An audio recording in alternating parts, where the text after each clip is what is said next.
નમસ્કાર, ગ્રાઉન્ડ રિપોર્ટમાં આપનું સ્વાગત છે। હું છું આપની સાથે સંધ્યા। ગ્રાઉન્ડ રિપોર્ટમાં આજે વાત કરીશું ગુજરાતની જનતાને પડી રહેલી મુશ્કેલીના 4 અલગ અલગ મુદ્દાઓની, જેમાં વાત કરીશું ઓબીસી સમાજની નારાજગીની, ગુજરાતના એક વિસ્તારમાં શિયાળે સુકાયેલી ધરતીની, ખેતીની લોનમાં થયેલા કરોડોના ખેલની, પરંતુ સૌથી પહેલા વાત કરીએ ઘરમાં ગારાના થયેલા ફુવારાની।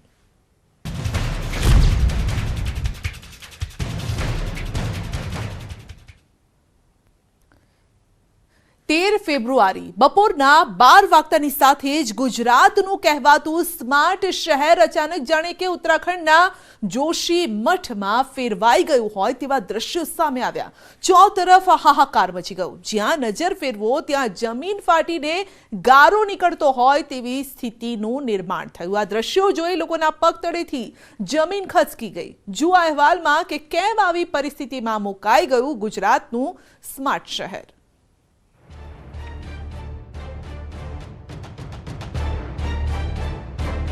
જ્યાં નજર ફેરવો ત્યાં ગારો જ ગારો। હવે જુઓ, પાણીના નળમાંથી પાણી નહીં, નીકળી રહ્યો છે કાદવ। 3 ફૂટ ઊંચા વોશ બેસિનમાંથી પણ ગારો જ નીકળ્યો। જમીન ફાડીને વિકાસ નહીં, નીકળ્યો કાદવ। વિકસિત શહેરના ગારાનો દાવા નળ ફાટ્યો।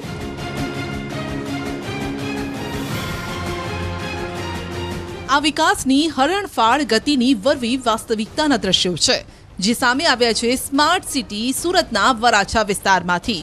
હીરાબાગ સર્કલ પાસેની વિઠ્ઠલનગર સોસાયટીમાં આશ્ચર્યજનક દ્રશ્યો જોવા મળતા ચોતરફ હાહાકાર મચી ગયો।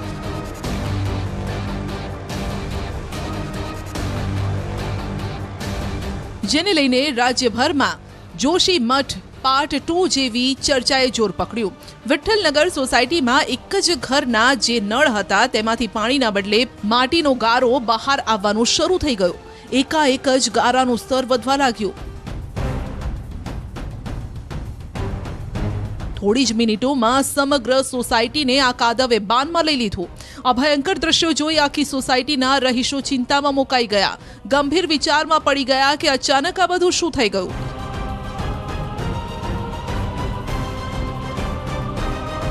રોડ તો ઠીક, અહીંના લોકોના સમગ્ર ઘરને પણ ગારાએ ઝપેટમાં લીધું।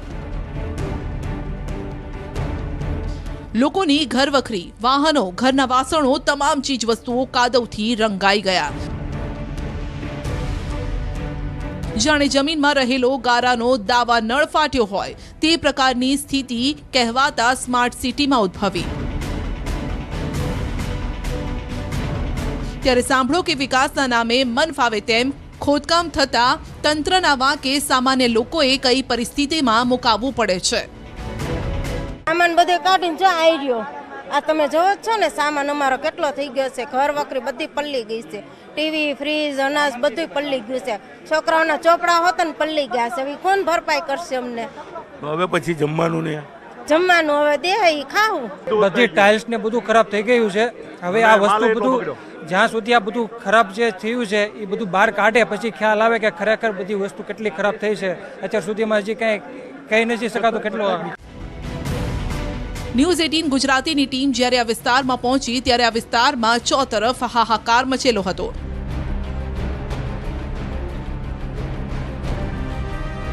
જ્યાં જુઓ ત્યાં બસ કાદવ જ કાદવ। સામાન્ય રીતે વરસાદના સમય દરમિયાન આપણને સોસાયટીમાં પાણી ભરાવાના કારણે કાદવ કિચડ દેખાતો હોય છે, પરંતુ અહીં તો શિયાળામાં આ પ્રકારના દ્રશ્યો સુરતની વિઠ્ઠલનગર સોસાયટીમાં જોવા મળ્યા। આ દ્રશ્યો જોઈ સૌ કોઈ અચંભિત થઈ ગયા। સોસાયટીના ઘરોમાં, પાણીની પાઇપોમાં, રસ્તા પર, લોકોના બેડરૂમમાં જમીન ફાડી અને ખૂબ મોટા પ્રમાણમાં કાદવ નીકળ્યો। આ પ્રકારના દ્રશ્યો જોઈ અહીંના લોકોને જોશી મઠની યાદ આવી ગઈ। અમને એમ કે થોડુંક નીકળે છે તો ડાટો રાખી, તો ડાટો રાખ્યો તો ડાટો તો ઉડવા માંડ્યો। એ ડાટે રે ડાયટું ન રહ્યું। તો પહેલા કાદવ છે કે પછી આવી રીતનું નીકળે છે, ખ્યાલ આવ્યો? ખ્યાલ તો આવે જ ને। કાદવ છે, નીચે ધણ મશીન હાલતા હતા। અમને તો એમ કે કામ હાલે છે તો કાંઈ નહીં, નીકળે છે ને આપણે સાફ કરી નાખશું। બીક નહીં લાગી? બીક તો લાગે જ ને। એટલે તો આ બધા આજુબાજુવાળાને બધાને કીધું સામાન ભાઈ અમારો ફેરવવા આવો, તો બારે નીકળ્યા તો જો બારે એવી જ દશા છે અમારી. સુરતના વરાછાના હીરાબાગ સર્કલ પાસે હાલ મેટ્રોની કામગીરી ચાલી રહી છે, જેના કારણે વિઠ્ઠલનગર સોસાયટીના લોકોની હાલત કફોડી બની છે.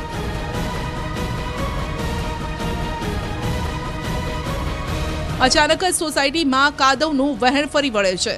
લોકોએ ઘરમાં કાદવ ઘૂસતો અટકાવવા ઈંટોની આડસ પણ મૂકી, પરંતુ ગારાના ફોર્સ સામે કશું જ અટકતું નથી. સ્થાનિકોનો દાવો છે કે મેટ્રોની કામગીરીના કારણે આ પ્રકારની સ્થિતિ નિર્માણ પામે છે. લોકોનો આક્ષેપ છે કે તંત્રના પાપે મોટો આર્થિક ફટકો પડ્યો છે, તેની ભરપાઈ કોણ કરશે?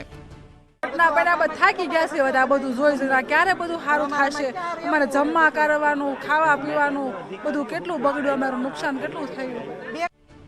કાદવ કિચડ ઘરમાં ફરી વળતા લોકોએ તંત્રને જાણ કરી, પરંતુ 2 કલાક સુધી કોઈ અહીંયા ફરક્યું પણ નહીં.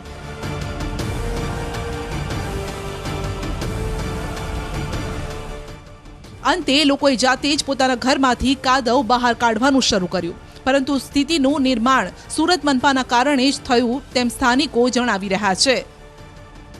મનપાના અધિકારીઓ તો ફોન પણ ઉપાડતા ન હતા.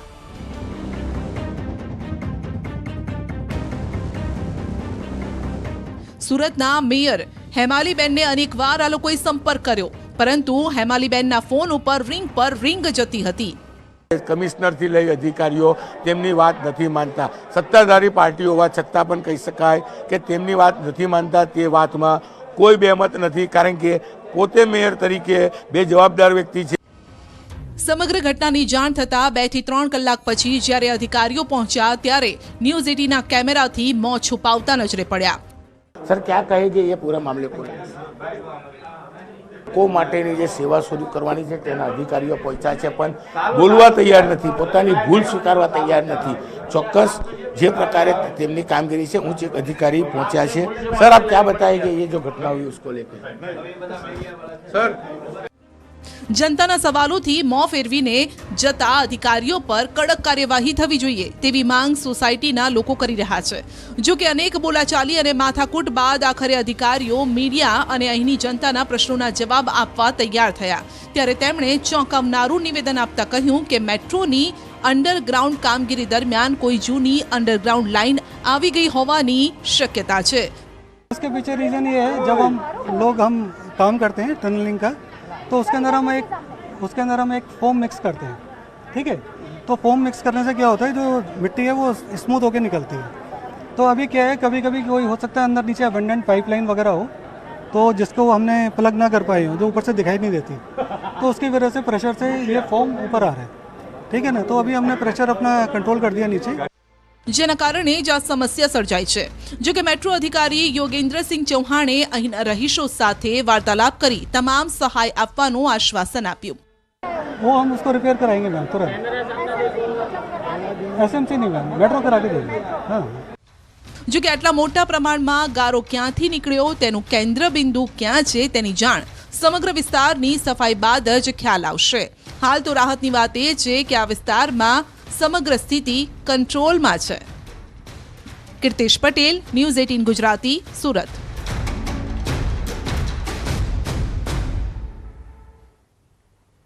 તમે જો બેંકમાંથી લોન જ ના લીધી હોય અને તમને અચાનક ઘરે કોઈ નોટિસ આપવા આવે અને તેમાં લખેલું હોય કે તમારી લોનના આટલા રૂપિયા ભરવાના બાકી છે, ત્યારે તમારા હાલ કેવા થાય? આ તમને ખ્યાલ આવી જ ગયો હશે. બસ આવું જ કંઈક થયું છે ગુજરાતના ખેડૂતો સાથે, જેમાં કરોડો રૂપિયાના કૌભાંડનો પર્દાફાશ થવાની આશંકા સેવાઈ રહી છે. જુઓ સમગ્ર વિગત આ અહેવાલમાં.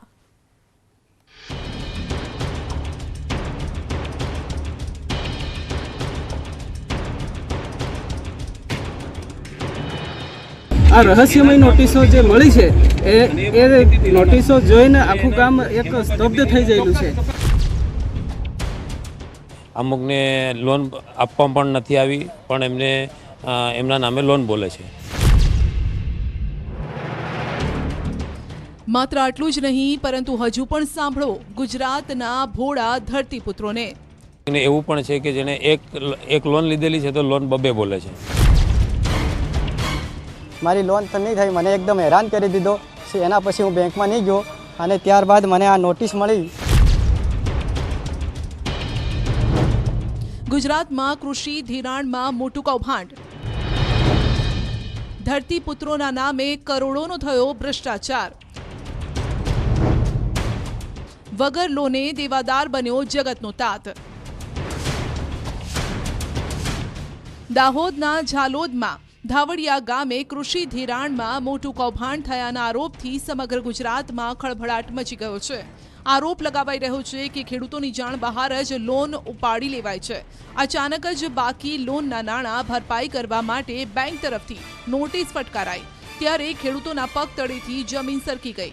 આ નોટિસથી ખેડૂતોને એવો ધ્રાસકો લાગ્યો કે ખેડૂતોની આંખ આગળ અંધારું છવાઈ ગયું. કેમ કે અહીં સવાલ હતો મરણ મૂડીનો, અહીં સવાલ હતો પોતાના દસ્તાવેજોના દુરુપયોગનો, અહીં સવાલ હતો ખેડૂતોની સાથે થયેલ છેતરપિંડીનો. 30,000, 35,000, 40,000 અને એનો 3 ગણો નોટિસની અંદર સામેલ કરીને ખેડૂતોને નોટિસ આપવામાં આવી છે. અને ઘણા ખેડૂતોને વિડ્રોલની અંદર સહયોગ પણ કરાવી, ફાઇલની અંદર રિન્યુ કરવાને બહાને સહયોગ કરાવીને. કારણ કે ભલે 20,000નું ધિરાણ લીધું, પરંતુ ખેડૂતોને 1.5 લાખ તો કોઈને 2 લાખ ભરપાઈ કરવાની નોટિસ મળી, જેને જોતા જ ખેડૂતોના પગ નીચેથી જમીન સરકી ગઈ. તેમાંય કેટલાય એવા ધરતીપુત્રો છે જેણે તો માત્ર લોન લેવાની ફાઇલ મૂકી હતી. આવા ખેડૂતોની તો જાણ વગર જ લોન પાસ થઈ ગઈ. તેમના ખાતામાં જે લોનના રૂપિયા જમા થયા હતા તેની ઉઠામણી પણ થઈ ગઈ. તો કેટલાક એવા પણ જગતના તાત હતા કે જેણે તો લોન માટે ફાઇલ પણ ન મૂકી હોય તેને પણ લાખો રૂપિયાના હપ્તા અને વ્યાજ ભરવા નોટિસ ફટકારવામાં આવતા ચોતરફ હાહાકાર મચી ગયો.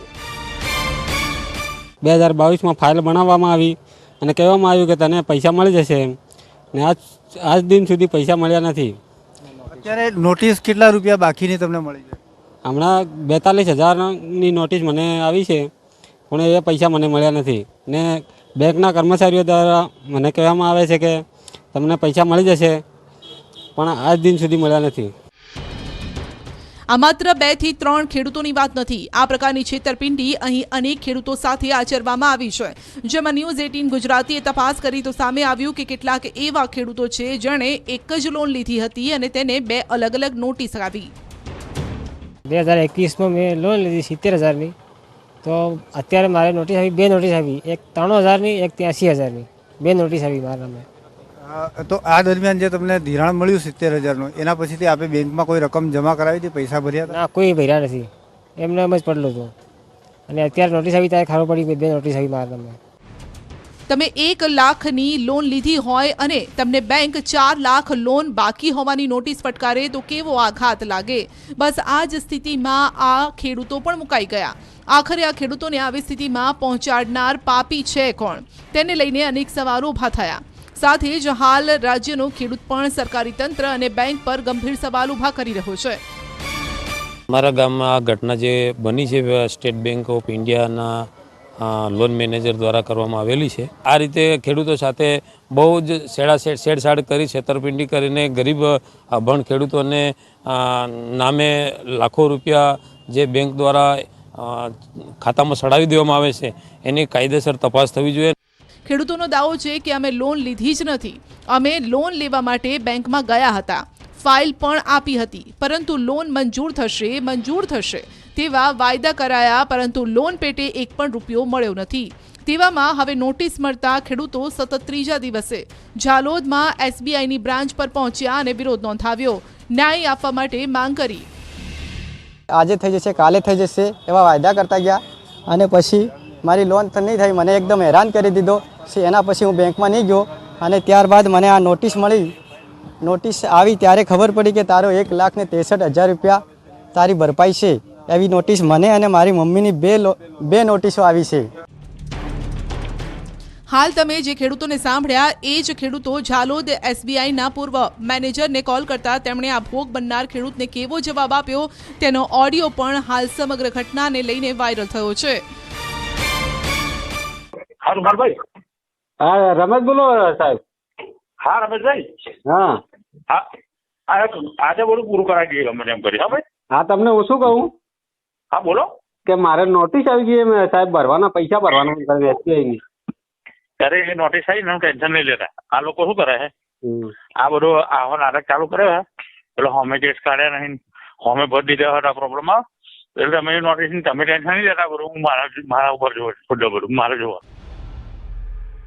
ઝાલોદમાં 50થી વધુ ખેડૂતોએ ધિરાણ મેળવ્યું. આ તમામને 10 થી 20 ગણા નાણાં ભરવા માટેની નોટિસ ફટકારાઈ, જ્યારે કે ડિફોલ્ટર તરીકે ખેડૂતોના નાણાં આવતા સમગ્ર કૌભાંડનો પર્દાફાશ થયો. ફફડેરા ખેડૂતોએ પણ હિંમત કરી પોલીસ પાસે પહોંચ્યા અને field officer Rajendra Dabhi, loan manager Dinesh Nisarta, agent Dhudabhai ભાભોરની નામજોગ ફરિયાદ પણ કરવામાં આવી. બેંકના નાણાં બેંકના કર્મચારી અને બીજા સહકર્મચારીઓ બરોબર ઉઠાવેલાની અરજી હાલ ઝાલોદ પોલીસ સ્ટેશનમાં આપેલી છે અરજદારે. આમાં હાલમાં જે અરજદારે અરજી આપેલી છે એ સિવાય બી બીજા 3 જણની રજૂઆત અમારી પાસે આવેલી છે. એમણે પણ બેંકમાં કૃષિ લોન લેવા માટે દસ્તાવેજ રજૂ કરેલા હતા અને તેમના ખાતામાં લોન પણના પૈસા પણ જમા થયેલા હતા, પણ એ પૈસા બરોબર બીજાના કે રીતે ઉપડી ગયેલા એ બાબતે એમને પોતે અજાણ હોય, અભણ હોય એ બાબતના 3 અરજદારો પણ હાલમાં ખેડૂતો ઝાલોદ પોલીસ સ્ટેશન આવેલા છે. ગુજરાતના મોટાભાગના ખેડૂતો ખેતી માટે કૃષિ ધિરાણ પર આધાર રાખતા હોય છે, કેમ કે ધિરાણ થકી જ તેઓ ખેતી કરી જીવન ગુજારે છે.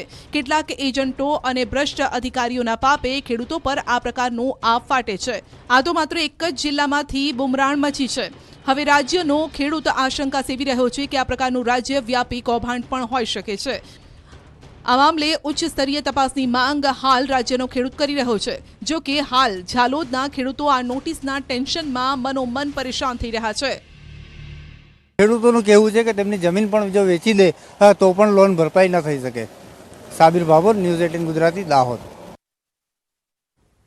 હજુ તો ઉનાળાની શરૂઆત નથી થઈ અને ત્યાં જ રાજ્યમાં પાણીની બૂમો પડવા લાગી છે અને છેલ્લા કેટલાક દિવસથી ગુજરાતના વિવિધ વિસ્તારમાં પાણીનો પોકાર સંભળાતા સરકાર પણ સતર્ક થઈ છે. જો કે ગ્રામીણ વિસ્તારમાં ભયંકર પાણીની તંગી થવાના એંધાણ છે. ત્યારે જુઓ આ અહેવાલમાં સૌરાષ્ટ્ર અને મધ્ય ગુજરાતના ગામોમાં પાણીના એક ટીપા માટે લોકોના કેવા હાલ છે.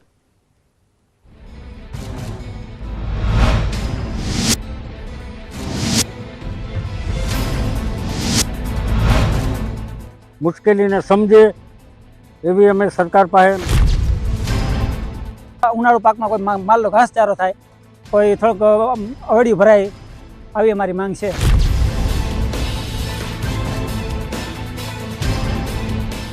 આ દ્રશ્યો જોઈને સમજી શકાય કે ધરતી પણ પાણી માંગી રહી છે. જમીનમાં પડેલી તિરાડો એ વાતની ચાળી ખાઈ રહી છે કે લાંબા સમયથી આ વિસ્તાર સૂકો ભટ્ટ છે. તેથી જ ખેડૂતોએ ગળગળા અવાજમાં પાણી માટે સરકારને વિનંતી કરી છે. તેઓની વિનંતી છે કે થોડું તો થોડું, પરંતુ દ્વારકાના ખંભાળિયાના વિજલપર અને તેની આસપાસના ગામોને પાણી આપો. ઉનાળો નજીક આવી રહ્યો છે. પાણીના તળ ઊંડા ઉતર્યા છે. ધીમે ધીમે કૂવાનું જળ ખૂટી રહ્યું છે. જો સૌની યોજના મારફતે ચેકડેમ ભરી દેવાય તો આગામી સમયમાં ખેતી, પશુઓ અને ગામ લોકોને પીવાના પાણી માટે વલખા ન મારવા પડે. ખેડૂતોનો આરોપ છે કે 3 વર્ષ પહેલા અહીં સૌની યોજનાની પાઇપલાઇન નખાઈ, જેથી ચેકડેમમાં નર્મદાનું પાણી પહોંચાડી શકાય. જો કે માત્ર ટેસ્ટિંગ સિવાય ચેકડેમમાં પાણી છોડાયું નથી. 15 દિવસ પહેલા એક વખત પાછું શિયાળુ પાકમાં 15 દિવસ પહેલા 2-4 કલાક પાણી છોડવામાં આવ્યું હતું. ત્યારબાદ અહીંયા કોઈ પાણીની કોઈ સગવડ સરકાર તરફથી આપેલી નથી. હાલ ખંભાળિયા તાલુકાના ચેકડેમો ખાલીખમ છે. ચેકડેમના તળિયા દેખાતા ખેડૂતોની ચિંતા વધી છે. ખેડૂતોનું કહેવું છે કે ઉનાળુ પાકમાં તલ, બાજરી અને જુવાર તેમજ ઘાસચારાનું વાવેતર થઈ શકે, સરકાર એટલું પાણી આપે. જો સરકાર સૌની યોજના થકી ચેકડેમ અને તળાવોને નર્મદાના નીરથી ભરી દે તો તેમની સમસ્યાનો ઉકેલ આવી શકે તેમ છે. આ તમામ જો ચેકડેમ ભરવામાં આવે તો ખેડૂતોના પાણીના પ્રશ્ન તમામ સોલ્વ થાય, ખેડૂતોની આજીવિકા પાછી જીવન થાય, ખેડૂતોના પશુપાલનનું કંઈક થઈ શકે. માટે સરકારશ્રીને અમારી વિનંતી છે કે જેમ બને તેમ વહેલું આમાં પાણી છોડી અને આ ખેડૂતને મુશ્કેલીને સમજે. ગત 2 વર્ષમાં અતિવૃષ્ટિ, માવઠા અને કુદરતી આફતોના કારણે ખેડૂતોએ જીવના જોખમે સાચવેલો પાક ગુમાવવો પડ્યો. આ વર્ષે શિયાળુ પાકમાં રોગચાળો આવ્યો, જેના કારણે ઉત્પાદન ઓછું આવ્યું. આવા જ હાલ હવે ઉનાળામાં ન થાય તે માટે ખેડૂતોએ સરકાર પાસે મદદના હાથ લંબાવ્યા છે. અત્યારે આ ડેમ બધા હાવ કોરા છે. પીવાની કુંડીઓમાં અમુક વાયુમાં કુંડીઓ નથી ભરાતી, પીવાની અગવડ છે અત્યારે. તો જો અત્યારે 1-2 ફેરે પાણી છોડે તો અને એક ફેરે અમારું ગામ ટપાડી દે એટલું પાણી આવે તો અમારા ગામને પાણી પીવા માટે અને કોઈ ઉનાળુ પાકમાં કોઈ માલનો ઘાસચારો થાય, કોઈ થોડુંક અવળિયું ભરાય, આવી અમારી માંગ છે. પાણીની આવી જ કંઈક પારાયણ ગોધરામાં પણ છે. જો કે અહીં પાણી છે પરંતુ લોકોના ઘર સુધી નથી પહોંચતું.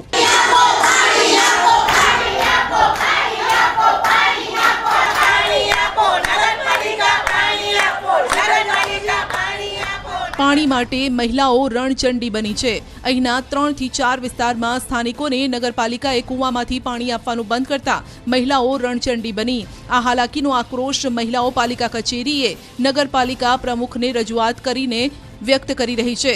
જો કે નગરપાલિકા પ્રમુખ ચેમ્બરમાં ઉપસ્થિત ન હોવાથી મહિલાઓએ ચેમ્બરમાં જ સૂત્રોચ્ચાર કર્યા. અને બિલકુલ 20-25 દિવસથી પાણી બિલકુલ આવતું નથી. કપડાં વાસણ બધું કરવાનું અમારે કેવી રીતે? આ તો જાણે પેલા પહેલાના જમાના અંગ્રેજોના વાતમાં હતું એવું થઈ ગયું છે. સ્થાનિકોનું કહેવું છે કે પાણી મળવાનું બંધ થતાં તેમને ખૂબ જ અગવડતા પડી રહી છે. મહિલાઓએ તમામ કામ પડતા મૂકી પહેલા કૂવામાંથી પાણી ભરવા જવું પડે છે. અમારે 20 દાડાથી કૂવા પાણી નથી આવતું. અમારે પાછળ રહીએ છેલ્લે પાણી આવતું નથી. અમે બહુ પરેશાન થાય છે. અને બીજું અમારા ઘરમાં લગ્ન આવ્યા છે. અમે શું કરીએ?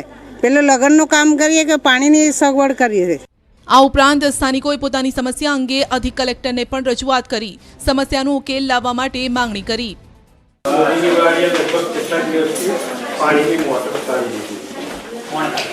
म्यूनसिपालिटी वो ऊपर जो पानी का सप्लाई आपतो आता रही बंद કરી દીધો એમને. દાવો છે કે નગરપાલિકાની આર્થિક સ્થિતિ ડામાડોળ છે. લાઇટ બિલ ઘટે તે હેતુથી નગરપાલિકાએ થોડા દિવસો અગાઉ કૂવામાંથી મોટર પણ કાઢી લીધી અને પાણી આપવાનું બંધ કર્યું. બીજી તરફ સ્થાનિકોની માંગ છે કે ફરીથી તેમને મોટર દ્વારા પાણી આપવામાં આવે.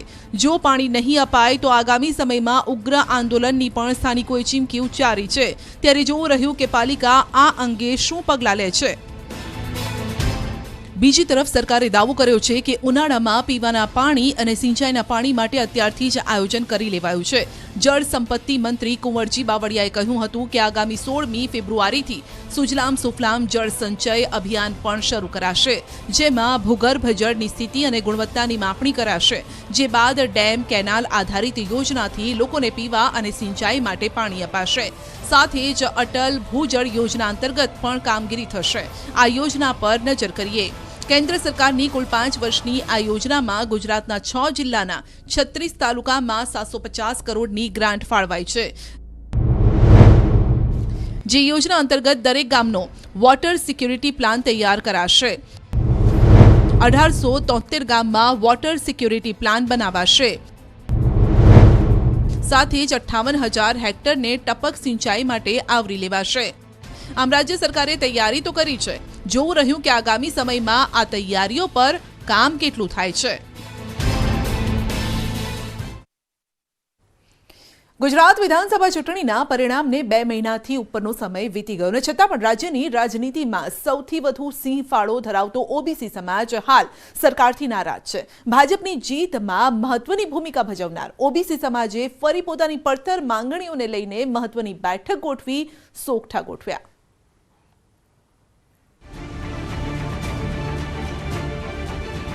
અમને અમારા હક અને અધિકાર નથી મળતા. અમારા કોઈ એમ કહો કે કોઈ મુદ્દાનું સોલ્યુશન નથી. ફરી ગોઠવાઈ રહ્યા છે સમાજ સમીકરણ અને સોગઠા. અમે બધા એક મંચ થઈ અને સમાજને અલગ અલગ ભાગોમાં વહેંચાયેલો છે એ સમાજને એકત્રિત કરી અને અમે બધા એક સંગઠન ઊભું કરી અને આગળ વધીશું. ઓબીસી સમાજે ફરી ચઢાવી સરકાર સામે બાયો.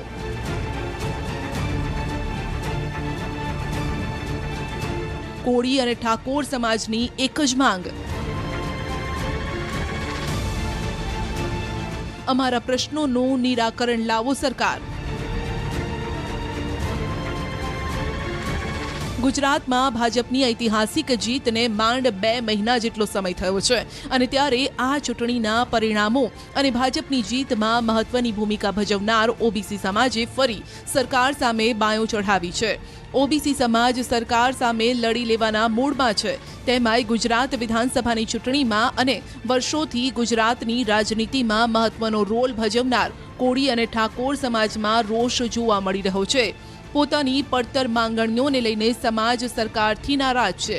બીજી તરફ ઓબીસી સમાજને એક મંચ પર એકઠા કરવાનો સંકલ્પ છે.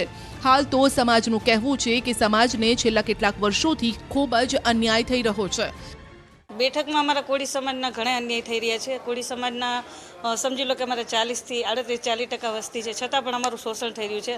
અમને અમારા હક અને અધિકાર નથી મળતા. અમારા કોઈ એમ કહો કે કોઈ મુદ્દાનું સોલ્યુશન નથી.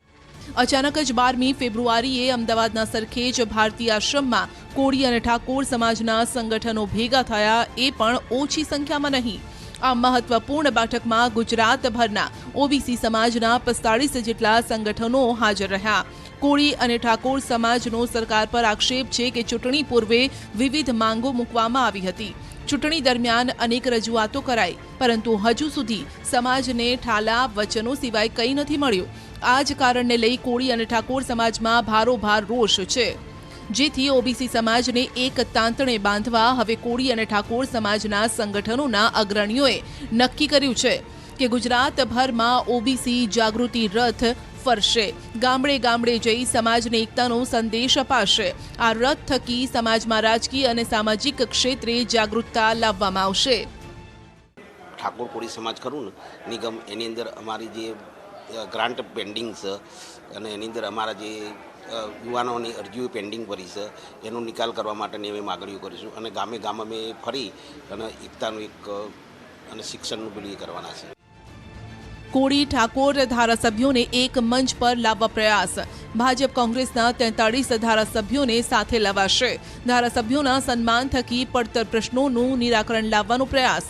ઓબીસી નિગમની 45,000 અરજીનો નિકાલ, જેના માટે રણનીતિ ઘડાઈ. સરકાર સમક્ષ રાજકીય પ્રભુત્વ મળે તે અંગે પણ રજૂઆત. તે 42 જે ધારાસભ્યો છે એમને આગામી સમયમાં એક મંચ પર બેસાડીશું અને જે સમાજ માટે કરવાનું છે કે કોળી ઠાકોર સમાજ જે છે એ સમાજ માટે શું કરવાનું છે અને સમાજને શું સમાજના જે લોકો છે એમને ક્યાંથી ક્યાં લઈ જવા છે.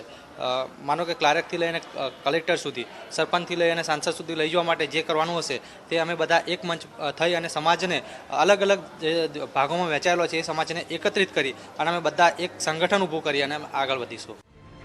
ગુજરાત વિધાનસભાની ચૂંટણી પહેલા લેવા પાટીદાર સમાજના અગ્રણી નરેશ પટેલે પણ સમાજના યુવાનને હુંકાર ભર્યો છે કે આગામી સમયમાં ક્લાર્કથી કલેક્ટર અને સરપંચથી સાંસદ સુધીના પદો પર પાટીદાર સમાજનો યુવાન હોવો જોઈએ.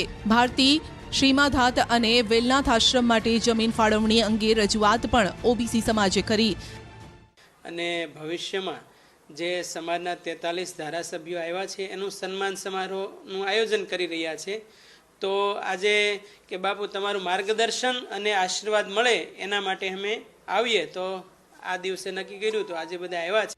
જો આગામી સમયમાં કોળી ઠાકોર સમાજ તમામ પાર્ટીના ધારાસભ્યો એક મંચ પર આવશે તો ગુજરાતની રાજનીતિમાં નવા રાજકીય સમીકરણો રચાવાનું નક્કી છે, જેની અસર પણ આગામી ચૂંટણીમાં જોવા મળી શકે.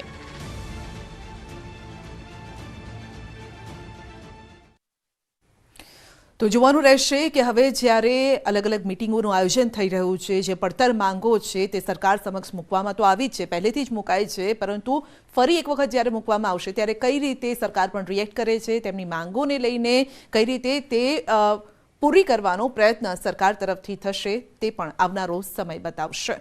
ગ્રાઉન્ડ રિપોર્ટમાં અત્યારે બસ આટલું જ. રજા આપશો. નમસ્કાર.